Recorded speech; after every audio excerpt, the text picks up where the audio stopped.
प्रयागराज में जनवरी 2025 में आयोजित होने जा रहे महाकुंभ में जन आस्था के सबसे बड़े आकर्षण 13 अखाड़ों का महाकुंभ नगर में प्रवेश का सिलसिला आगे बढ़ रहा है और इसी क्रम में महाकुंभ 2025 के लिए श्री पंचदशनाम आवाहन अखाड़े ने पूरी भव्यता, रासी अंदाज और विशिष्ट संदेश के साथ महाकुंभ नगर में प्रवेश किया। जगह जगह श्रद्धालु और महाकुंभ प्रशासन ने पुष्प वर्षा कर अखाड़े के संतों का स्वागत किया। श्री पंचदशनाम आवाहन अखाड़े ने अपने आचार्य महामंडलेश्वर स्वामी अरुण गिरी जी की अगुवाई में अपनी छावनी में प्रवेश किया। इन्हें पर्यावरण बाबा के नाम से भी जाना जाता है। आखिर क्या है पर्यावरण बाबा बनने के पीछे की कहानी, देखिए खास रिपोर्ट में।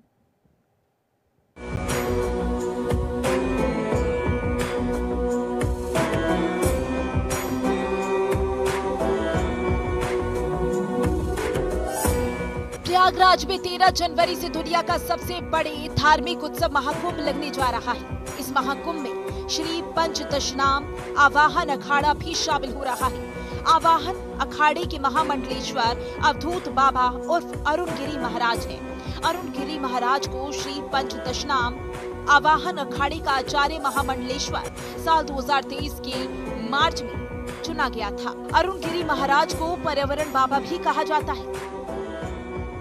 कौन है पर्यावरण बाबा अरुण गिरी महाराज? अरुण गिरी महाराज पायलट बाबा के शिष्य, पर्यावरण बाबा के नाम से भी प्रसिद्ध, पहनते हैं कीमती आभूषण। अरुण गिरी महाराज ने लोगों को अपने पर्यावरण बाबा बनने की पीछे की कहानी बताते हुए कहा कि यज्ञ ही जीवन है, जीवन ही त्याग है। हम भारत और विश्व कल्याण के लिए काम करते हैं। अभी तक हम अपने साथियों के जरिए और भक्तों के जरिए करीब 30 देशों में 2 यज्ञ कर चुके हैं। हमारे लोगों ने अपने देश में 1 करोड़ से ज्यादा पेड़ लगाने का संकल्प लिया है और मैंने वैष्णो देवी से कन्याकुमारी तक की यात्रा की। उस समय 2008 में हमने करीब 27 लाख पेड़ लगाए और लोग हमें इसी नाम से बुलाने लगे। संसार में, और मैं भी 30 देशों में घूमता हूँ, संसार में तमाम धर्म के लोग ऐसे हैं कि लोग अपने धर्म को नहीं मानते हैं, लेकिन पर्यावरण, ऑक्सीजन सबको चाहिए, चाहे वो कोई भी व्यक्ति हो। ऑक्सीजन सबको चाहिए। कोरोना काल में आप देखे होंगे तमाम धर्माचार्य लोग, तमाम मंदिर, सभी व्यवस्थाएं, सभी लोग अपने आश्रम में हो गए, सब बंद हो गया, लेकिन ऑक्सीजन की जरूरत सभी धर्मों को पड़ी। तो मैं 2010 से ही इस पे काम करता हूं कि यज्ञ ही जीवन है, जीवन ही यज्ञ है। सांसें हो रही हैं कम, आओ पेड़ लगाए, हम पर्यावरण को बचाया जाए। 2-2 वृक्ष लगाने का संकल्प लिया जाए। सनातन धर्म की पद्धति है कि 1 वृक्ष चाहिए अंतिम संस्कार के लिए और 1 वृक्ष लगाइए या पीपल के पेड़ ऑक्सीजन के लिए, 2 वृक्ष अवश्य लगाएं और पाल पोस को उसको बड़ा करें। इसी महाकुंभ में सबको संकल्प देता हूं। यह संकल्प 2010 से मैं सभी लोगों को दे रहा हूं। गाड़ी भी एक आपका वाहन जो है वो भी बताया जाता है कि पूरी तरह से एक पर्यावरण जी, जो वो मेरी वो पूरी गाड़ी यज्ञ रथ है और कोरोना काल में मैं उससे यज्ञ कर रहा था। शहर में ऋषिकेश घूमता था, क्योंकि गाड़ियां और नहीं जाती थी, लेकिन उस आप समझिए कि 1 किलोमीटर लगभग हमारे पास एम्स है। मेरे अगल बगल कहीं 1 किलोमीटर कोई कोरोना नहीं था। आप लोग किसी से जाके पूछ लीजिए, यह यज्ञ की महत्व। तो यज्ञ रथ वो घूमती रही और मेरे साथ यज्ञ रथ काफी चलती रहती है। तो जहाँ ब्रह्म मुहूर्त होता है तो यात्रा करता हूँ नगरों में, शहरों में, स्वाहा स्वाहा करते हुए, और उसी से मैं वृक्षारोपण का वृक्ष भी फलदार लोगों को भेंट करता हूँ उस पर रख के। और गाड़ी इस महाकुंभ में आई हुई है, तो आप लोग खुद उसको देख लेंगे। अद्भुत गाड़ी है और गुरु की कृपा से यही संदेश देता हूँ। एक आखिरी सवाल रहेगा महाराज जी, महाकुंभ में इस बार आए हैं, कई आपने महाकुंभ देखे होंगे इससे पहले भी, क्या कुछ अंतर दिखा और क्या कुछ कहना चाहेंगे इस महाकुंभ से? हमेशा कुंभ दिव्य होता चला जा रहा है और इस बार तो अद्भुत दिव्य होता चला जा रहा है। इसकी व्याख्या कोई कर नहीं सकता है। भगवान स्वयं तुलसीदास जी कहे कि ये प्रयागराज तीर्थ का कोई व्याख्या नहीं कर सकता है। इसका आनंद लिया जा सकता है, इसकी अनुभूति लिया जा सकता है। इस तीर्थ का सबसे बड़ा मेरे जीवन में अनुभूति है, चूंकि मैं मीडिया बंधुओं के सामने नहीं बताऊंगा।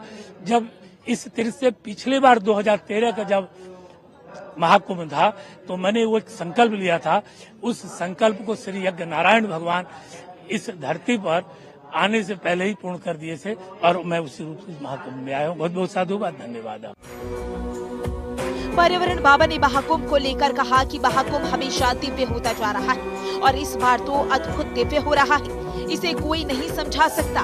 भगवान शिवम तुलसी कहते हैं कि इस प्रयागराज तीर्थ की कोई व्याख्या नहीं कर सकता, इसका आनंद लिया जा सकता है और इसे महसूस किया जा सकता है। ये तीर्थ मेरे जीवन का सबसे बड़ा अनुभव है।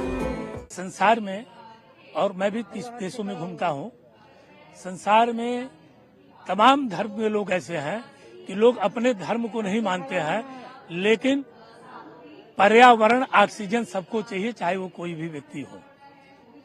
ऑक्सीजन सबको चाहिए। कोरोना काल में आप देखे होंगे तमाम धर्माचार्य लोग, तमाम मंदिर, सभी व्यवस्थाएं, सभी लोग अपने आश्रम में हो गए, सब बंद हो गया, लेकिन ऑक्सीजन की जरूरत सभी धर्मों को पड़ी। तो मैं 2010 से ही इस पे काम करता हूं कि यज्ञ ही जीवन है, जो नहीं यज्ञ से हो रही है कम, आओ पेड़ लगाए, हम पर्यावरण को बचाया जाए, 2-2 वृक्ष लगाने का संकल्प लिया जाए। सनातन धर्म की पद्धति है कि एक वृक्ष चाहिए अंतिम संस्कार के लिए और एक वृक्ष लगाइए या पीपल के पेड़ ऑक्सीजन के लिए, 2 वृक्ष अवश्य लगाएं और पाल पोस को उसको बड़ा करें। इसी महाकुंभ में सबको संकल्प देता हूं। यह संकल्प 2010 से मैं सभी लोगों को दे रहा हूं। गाड़ी भी एक आपका वाहन जो है वो भी बताया जाता है कि पूरी तरह से एक पर्यावरण जी, संबंधित जो वो पूरी गाड़ी यज्ञ रथ है और कोरोना काल में मैं उससे यज्ञ कर रहा था। शहर में ऋषिकेश में घूमता था, क्योंकि गाड़ियां और नहीं जाती थी, लेकिन उस आप समझिए कि 1 किलोमीटर लगभग हमारे पास एम्स है, मेरे अगल बगल कहीं 1 किलोमीटर कोई कोरोना नहीं था। आप लोग किसी से जाके पूछ लीजिए, यह यज्ञ की महत्व। तो यज्ञ रथ वो घूमती रही और मेरे साथ वो यज्ञ रथ काफी चलती रहती है। तो जहाँ ब्रह्म मुहूर्त होता है तो यात्रा करता हूँ नगरों में, शहरों में, स्वाहा स्वाहा करते हुए, और उसी से मैं वृक्षारोपण का वृक्ष भी फलदार लोगों को भेंट करता हूँ उस पर रख के। और गाड़ी इस महाकुंभ में आई हुई है, तो आप लोग खुद उसको देख लेंगे, अद्भुत गाड़ी है और गुरु की कृपा से यही संदेश देता हूँ। एक आखिरी सवाल रहेगा महाराज जी, प्रयाग महाकुंभ में इस बार आए हैं, कई आपने महाकुंभ देखे होंगे इससे पहले भी, क्या कुछ अंतर दिखा और क्या कुछ कहना चाहेंगे इस महाकुंभ से? हमेशा कुंभ दिव्य होता चला जा रहा है और इस बार तो अद्भुत दिव्य होता चला जा रहा है। इसकी व्याख्या कोई कर नहीं सकता है। भगवान स्वयं तुलसीदास जी कहे कि ये प्रयागराज तीर्थ का कोई व्याख्या नहीं कर सकता है। इसका आनंद लिया जा सकता है, इसकी अनुभूति लिया जा सकता है। इस तीर्थ का सबसे बड़ा मेरे जीवन में अनुभूति है, चूंकि मैं मीडिया बंधुओं के सामने नहीं बताऊंगा। जब इस तीर्थ से पिछले बार 2013 का जब महाकुंभ था, तो मैंने वो एक संकल्प लिया था। उस संकल्प को श्री यज्ञ नारायण भगवान इस धरती पर आने से पहले ही पूर्ण कर दिए थे और मैं उसी रूप से महाकुंभ में आया हूँ। बहुत बहुत साधुवाद, धन्यवाद। अखाड़े के आचार्य महामंडलेश्वर स्वामी अरुण गिरी जी का कहना है कि उनके अखाड़े का मूल उद्देश्य सनातन का प्रचार प्रसार और धर्म की रक्षा करना है, लेकिन वर्तमान समय में सृष्टि के सामने सबसे बड़ा संकट पर्यावरण की रक्षा का है। इसके लिए वह वृक्ष लगाओ सृष्टि बचाओ का महाअभियान के अंतर्गत श्रद्धालु और सनातनियों से वृक्ष लगाने का संकल्प ले रहे हैं। उनका कहना है कि वह स्वयं महाकुंभ में इस बार अखाड़े में आने वाले भक्तों को प्रसाद के रूप में 51,000 फलदार पौधे दे रहे हैं। अखाड़े के शिविर में धरा की रक्षा के लिए भी कई आयोजन किए जाएंगे। ब्यूरो रिपोर्ट, जनतंत्र टीवी।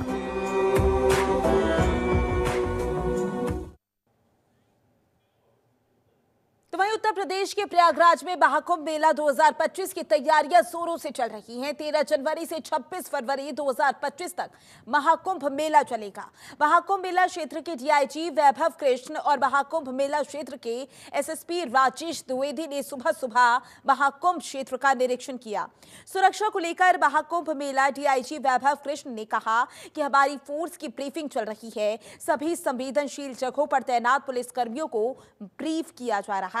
हम पूरी तरीके से तैयार हैं। कल शाम से ही ट्रैफिक प्रतिबंध शुरू हो जाएंगे। हमने मुख्य स्नान से एक दिन पहले और एक दिन बाद नो व्हीकल जोन बनाया है। वहां कोई वाहन नहीं जाने दिया जाएगा। कोई वीआईपी प्रोटोकॉल नहीं है। मेला क्षेत्र में किसी भी 2 पहिया या 4 पहिया वाहन को जाने की अनुमति नहीं होगी। हमने मल्टी लेयर बैरियर लगाए हैं। तो महाकुंभ को लेकर भक्तों में अलग ही उत्साह नजर आ रहा है। सुरक्षा व्यवस्था के कड़े इंतजाम किए गए हैं। आस्था का संगम है और महाकुंभ में अलौकिक दर्शन करने के लिए लोग पहुंचना शुरू हो गए हैं। ऐसे में जाहिर सी बात है संगम की जो ये तस्वीरें हैं वो अलौकिक रहने वाली हैं। भव्य महाकुंभ को लेकर तैयारियां पूरी हो चुकी हैं। खास बात ये है कि वहां पर जितने भी श्रद्धालु पहुंचे उन्हें किसी तरीके की परेशानी ना हो, इस बात का खासा ख्याल रखा गया है। 12 तारीख से के सुबह से ही 8 बजे से हम लोग की ड्यूटीज़ जो हैं वो खड़ी हो जाएंगी, जो पीक डे स्नान की ड्यूटी हैं।